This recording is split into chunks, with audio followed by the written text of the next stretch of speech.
Palavra da Verdade, com Hernandes Dias Lopes. Meus amados, vamos abrir a palavra de Deus na carta de Paulo aos Efésios, capítulo 3, versos 14 a 21. Efésios, capítulo 3, versos 14 a 21.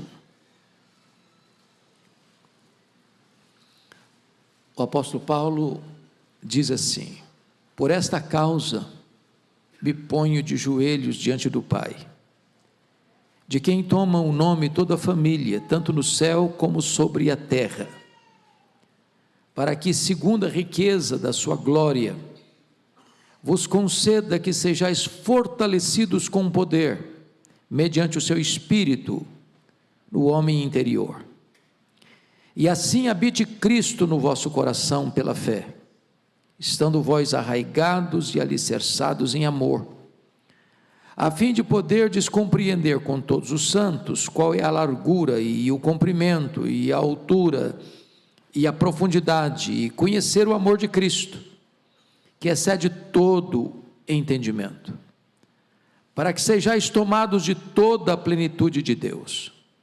Ora, aquele que é poderoso para fazer infinitamente mais do que tudo quanto pedimos ou pensamos, conforme o seu poder que opera em nós, a ele seja a glória, na igreja e em Cristo Jesus, por todas as gerações, para todos sempre. Amém. O tema que nós vamos abordar hoje é uma oração muito ousada. O apóstolo Paulo está preso, ele está algemado. Os seus irmãos, os judeus, é quem o acusam, porque tramavam e conspiravam contra ele para matá-lo. Como cidadão romano que era, apelou para ser julgado diante de César, e ele está em Roma, preso, não tem liberdade de ir e vir, não pode fazer o que ele mais amava fazer, que era plantar igrejas, ou visitar as igrejas por ele plantadas. Os homens podem tirar sua liberdade, os homens podem encerrá-lo num cárcere, mas os homens não podem impedir que ele exerça o seu ministério, sublime ministério, o ministério da intercessão. Nesta carta, Paulo já orou pela primeira vez no capítulo 1, pedindo que Deus desse à igreja entendimento, compreensão, conhecimento daquilo que a igreja já tem em Cristo Jesus. E ele faz 3 pedidos essenciais. Ele pede para que a igreja possa saber qual é a esperança do seu chamamento. Ele pede para que a igreja saiba qual é a riqueza da glória da sua herança. E ele pede para que a igreja saiba qual é a suprema grandeza do poder de Deus que está à sua disposição. Ele não pede nada inédito ou novo, ele só pede para que a igreja saiba o que ela já tem em Cristo Jesus. É por isso que nós precisamos estudar a Bíblia, porque sem Bíblia não tem oração, porque a oração é baseada na Bíblia. Nós oramos eficazmente quando nós conhecemos as promessas de Deus. Mas aqui, nesse texto, se lá Paulo está orando para que você conheça, agora Paulo está orando para que você experimente. Agora é preciso descer da cabeça para o coração. Agora é preciso que você seja fortalecido com poder. E a primeira coisa que eu chamo a sua atenção é que ele diz: por esta causa eu me ponho de joelhos. E que causa é essa? Ele está tratando aqui de que o projeto grande de Deus, com um grande mistério revelado agora, é que dentro do plano de Deus, gentios e judeus formam uma só igreja, um só povo, um só rebanho, uma só família. gente de todas as línguas, gente de todas as raças, gente de todas as culturas, gente de todas as etnias, gente das mais variadas culturas do mundo, se formam e se juntam para formar o único povo de Deus, que vai morar no céu, o povo lavado e remido no sangue do Cordeiro. Essa realidade gloriosa leva Paulo a se colocar diante do Pai de joelhos, para orar. O judeu orava via de regra de pé, mas há causas tão importantes, há causas tão urgentes, há causas tão necessárias que nos levam a ficar de joelhos diante do Pai. Mas notem vocês, no verso de número 15, porque ele vai tratar aí da motivação desta oração, e eu chamo a sua atenção para alguns pontos muito importantes aqui. Vejam comigo: de quem toma o nome toda a família, tanto no céu como sobre a terra. O que ele está dizendo é que esta igreja, que é esse grande mosaico formado de todos os povos, é uma única igreja, tanto a igreja que já está no céu, quanto a igreja que permanece na terra, tanto a igreja triunfante, como a igreja militante. Ou seja, todos nós derivamos a nossa identidade do Pai. Quando você ora, conforme o pastor leu agora há pouco, você não ora diante como uma mulher viúva ou como um amigo que tem necessidade e chega lá para uma pessoa que está indisposta: não, então já deitei, já lavei meus pés, já não vou sair para te atender, estou indiferente. Ou uma viúva que chega para um juiz que não quer atender e ela fica: não, o seu Deus é seu Pai, Ele ama você, Ele se importa com você, Ele se deleita em ouvir a sua voz, Ele tem prazer em atender a sua necessidade. Você está falando não com um ídolo, você não está falando com o Deus indiferente ou distante, você está falando com aquele que tem você como a menina dos seus próprios olhos. E Paulo prossegue e diz assim: para quê? Para quê? Segundo a riqueza da sua graça. E essa é uma expressão muito forte. Segundo a riqueza da sua glória. Glória não é um atributo. Glória não é uma característica da pessoa de Deus, como é a santidade, a justiça, a misericórdia. A glória é a soma total de todos os atributos de Deus, no seu resplendor máximo, na sua manifestação mais eloquente. A glória de Deus é quem Deus é, no seu resplendor. E Paulo ousadamente está pedindo para que Deus, segundo a riqueza, toda a riqueza da sua glória, possa estar atento para responder a esta oração ousada. E veja o que ele vai pedir: que vos conceda que sejais fortalecidos com poder, mediante o seu Espírito no homem interior. Meus amados, se existe algo que você e eu precisamos, é de poder, porque o Evangelho é o poder de Deus, o reino de Deus que está dentro de nós é poder. Não há cristianismo sem poder, e é por isso que Jesus prometeu à igreja: recebereis poder ao descer sobre o vale do Espírito Santo. E eu preciso desse poder, e você precisa desse poder, e as mães de oração precisam desse poder, e os filhos precisam desse poder, e a igreja precisa desse poder. Mas qual é a fonte desse poder? Não é um poder político, não é um poder eclesiástico, não é um poder de influência humana, não é um poder manipulado pelos homens, não é um poder que emana da terra. Este poder vem pelo Espírito Santo. É isso que Paulo está nos informando aqui: mediante o seu Espírito no homem interior. Ou seja, não é uma coisa assim espalhafatosa, Tem muita gente que pensa que poder de Deus é plantar bananeira, é fazer piruleta, é fazer esquisitice. Não, não, não. O poder do Espírito Santo, ele está lá no seu interior.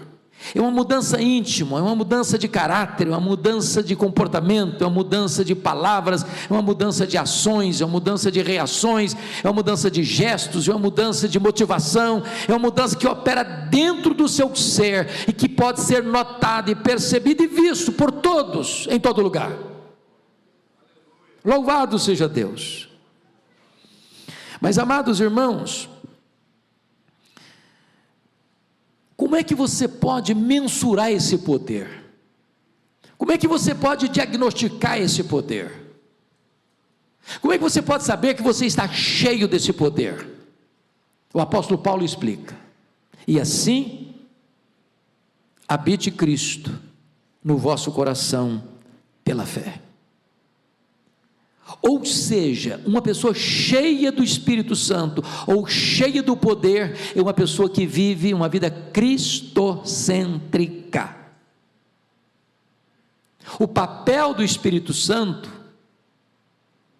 conforme diz o teólogo J.I. Packer, o ministério do Espírito Santo é o ministério do holofote. Ele aponta para Jesus, ele exalta Jesus, ele glorifica Jesus. E você sabe se você é uma pessoa cheia do Espírito Santo, é se Jesus comanda a sua vida, se ele dirige a sua vida.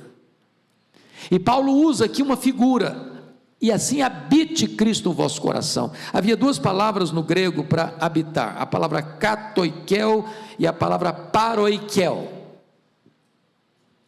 São duas palavras que na língua portuguesa é uma palavra só, mas significados diferentes. A primeira palavra, a palavra katoikel, é morar ou habitar de um turista, de um viajante, que chega num hotel, hospeda-se ali por uma noite, 2 noites, uma semana, mas ele não mora ali. Ali não é a residência dele, não é a casa dele, ali não é o endereço dele. Ele chegou ali, mas vai embora dali. Ele não é o dono da casa, ele não tem poder de mexer nada naquele quarto, naquele apartamento.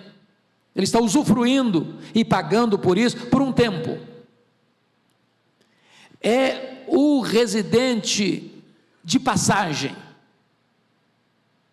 A palavra que aparece aqui não é esta.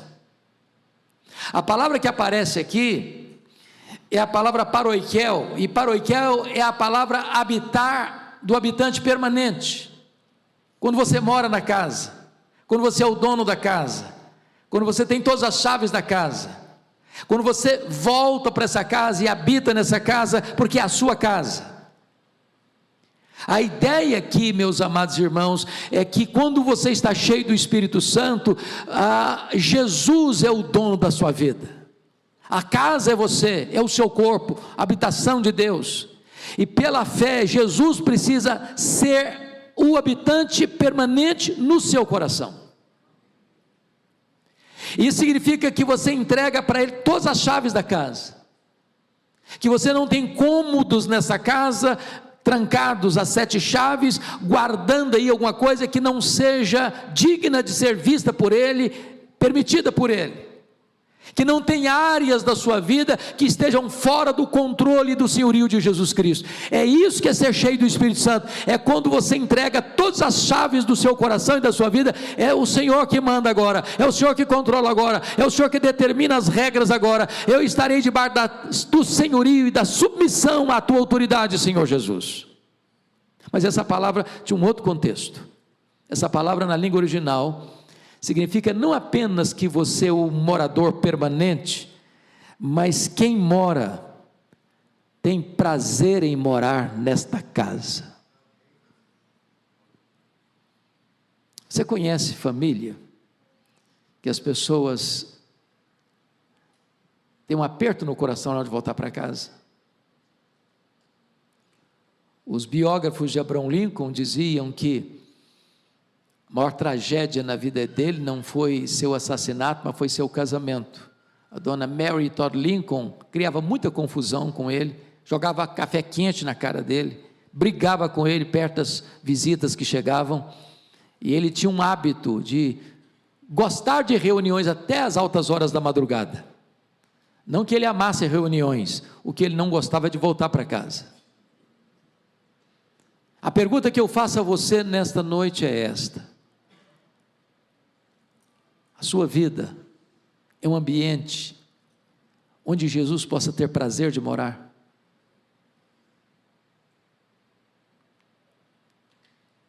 É agradável para Ele morar? Você diz para o Senhor: o Senhor é bem-vindo aqui, o Senhor é o dono, o Senhor é o amigo, o Senhor é o conselheiro, o Senhor é o Senhor da minha vida, então eu quero que o Senhor viva aqui da maneira mais plena e feliz. É isso que acontece no seu coração, na sua vida? É isso que esse texto está dizendo. Agora, você ainda pode levantar outra questão: como é que eu sei que Cristo habita no meu coração?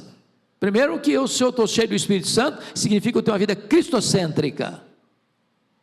Mas como é que eu sei que eu tenho uma vida cristocêntrica? Como é que eu posso medir isso? Como é que eu posso mensurar isso? Quais são as evidências de que Jesus tem as chaves da minha vida nas suas mãos? Quais são os efeitos disso, de forma prática? Paulo responde, ele diz assim: estando vós arraigados e alicerçados em amor.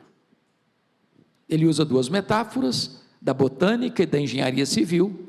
Arraigados, ele está tratando de uma árvore, e alicerçados, ele está falando de um prédio, de uma casa. E para que uma árvore possa crescer com estabilidade, ela precisa ter raízes profundas. Para um prédio manter-se de pé diante das tempestades e borrascas, ele precisa ter um sólido fundamento. O que Paulo está dizendo é que se Jesus tem as chaves do seu coração, você vai provar isso e evidenciar isso quando você ama a Deus e ao seu irmão. Isso não é discurso, isso é prática.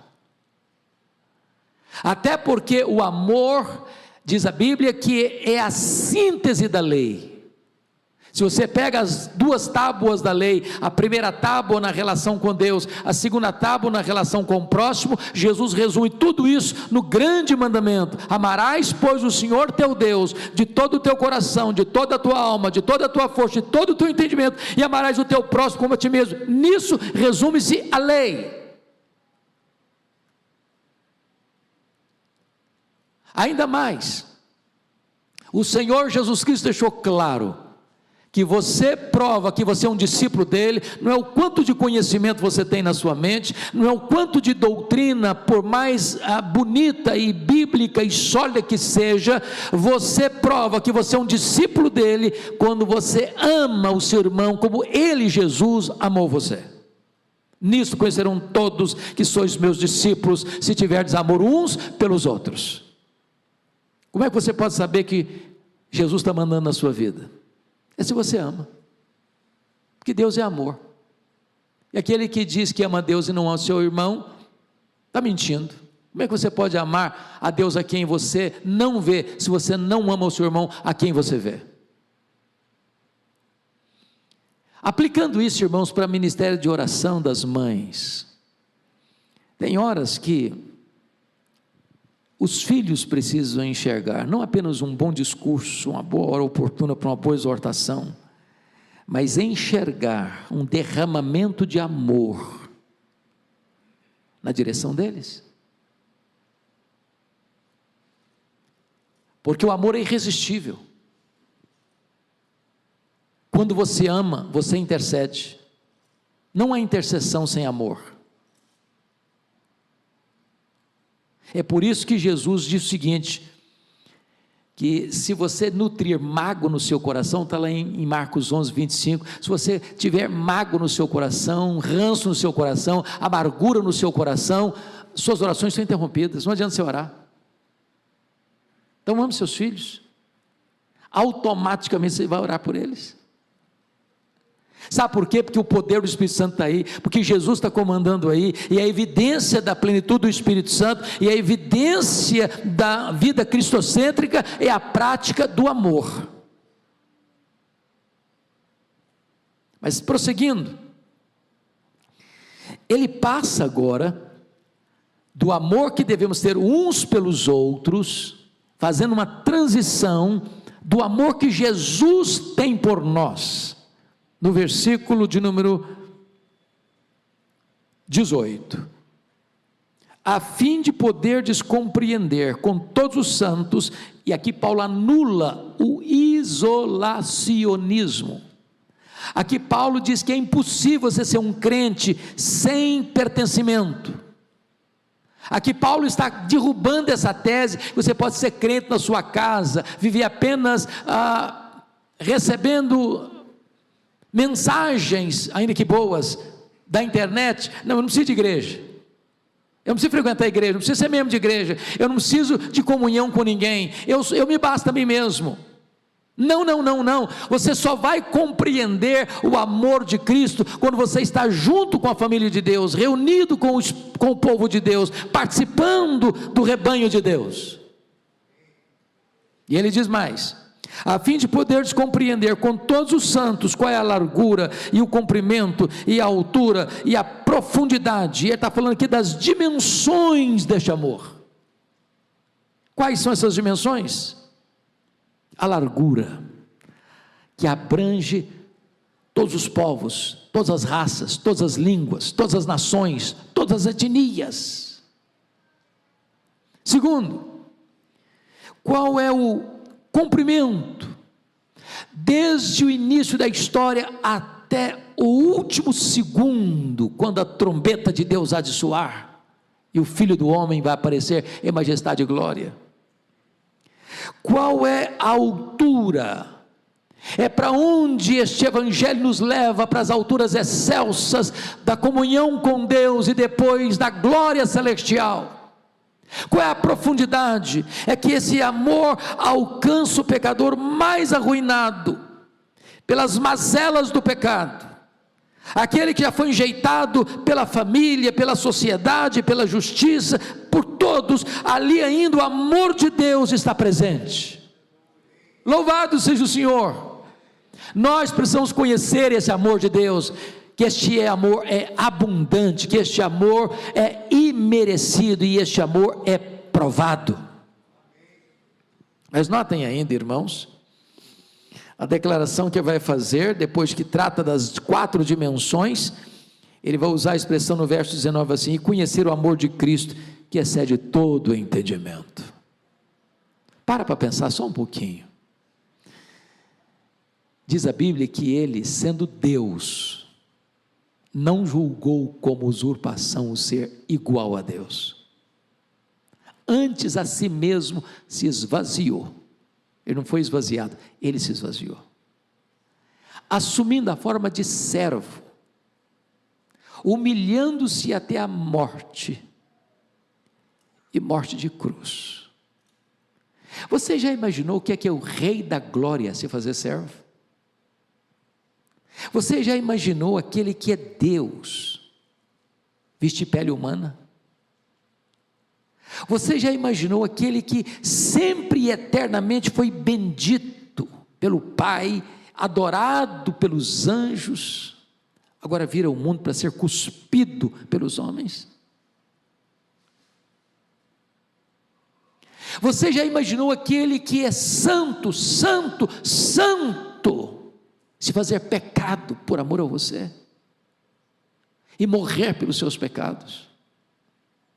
Você já imaginou o que é aquele que é bendito eternamente ser feito maldição por amor a você, bebendo sozinho o cálice amargo da ira de Deus, que você e eu devíamos beber, por amor? Quem pregou Jesus naquela cruz não foram os pregos, foi o seu amor por você. Ele não escreveu em letras de fogo nas nuvens, eu te amo. Ele esculpiu naquela cruz, eu te amo. O apóstolo Paulo diz que talvez por um justo alguém se anime a morrer, muito difícil, mas Deus prova o seu próprio amor para conosco, pelo fato de ter Cristo morrido por nós, sendo nós ainda pecadores. é incompreensível.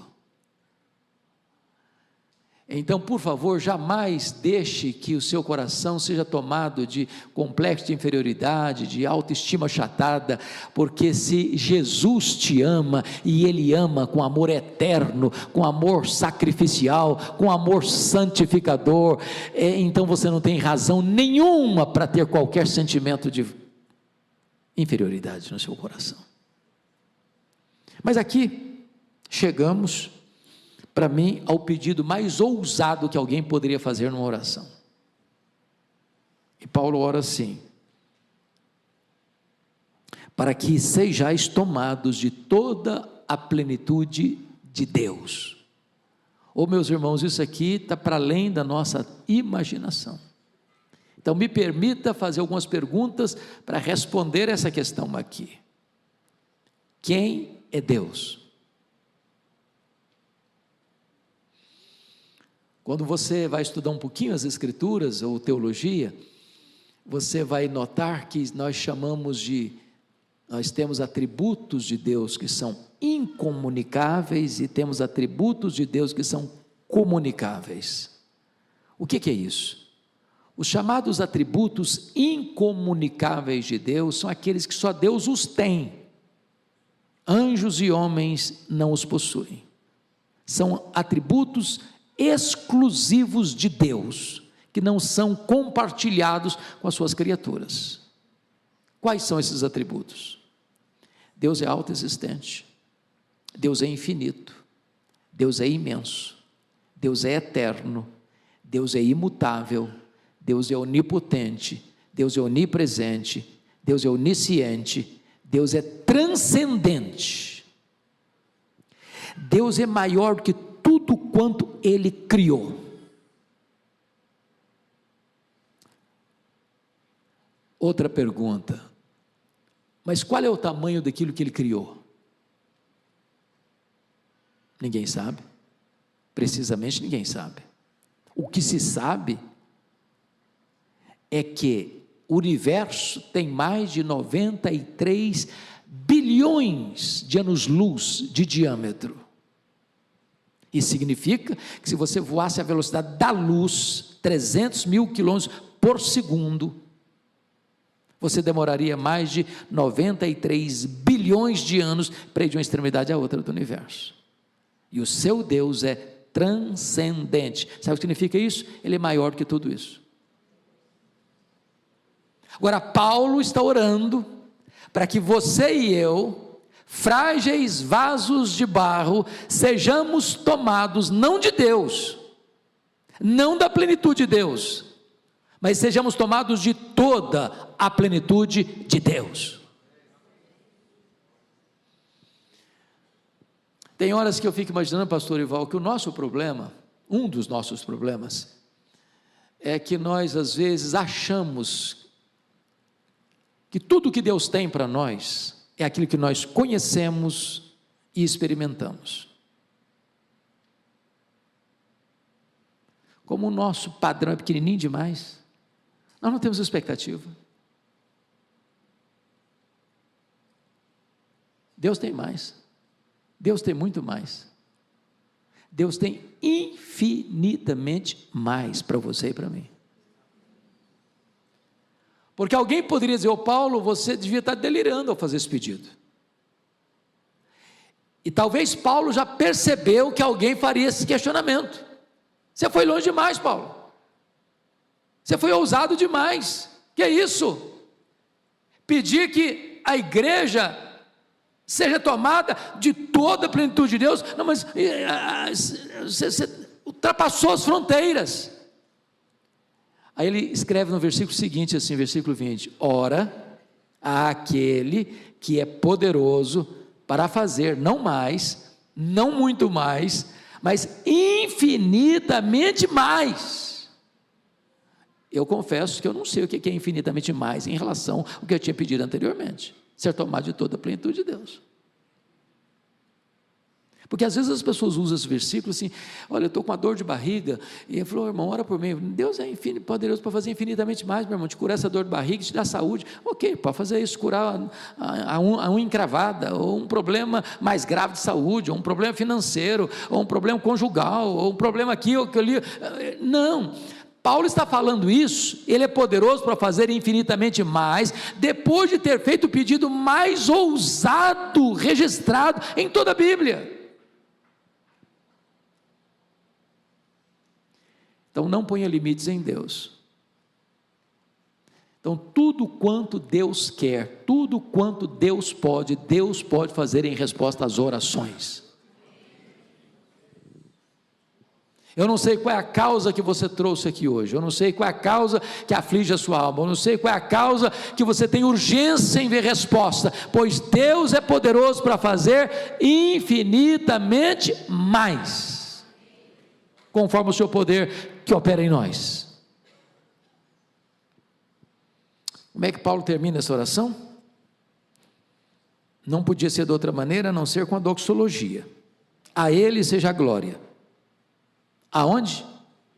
Na igreja. Em segundo lugar, em Cristo Jesus. A glória de Deus no corpo e na cabeça, no povo remido e no Redentor.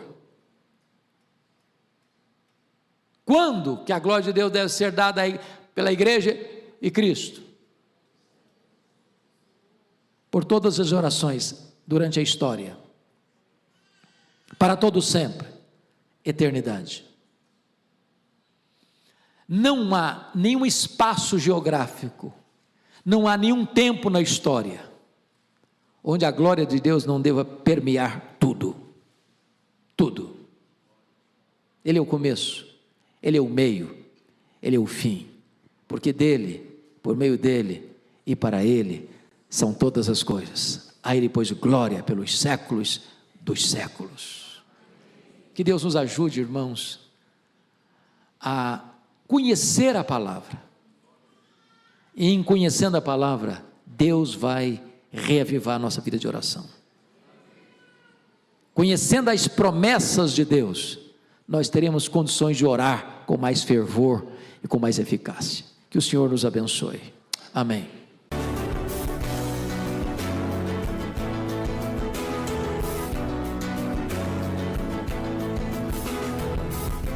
Palavra da Verdade, com Hernandes Dias Lopes.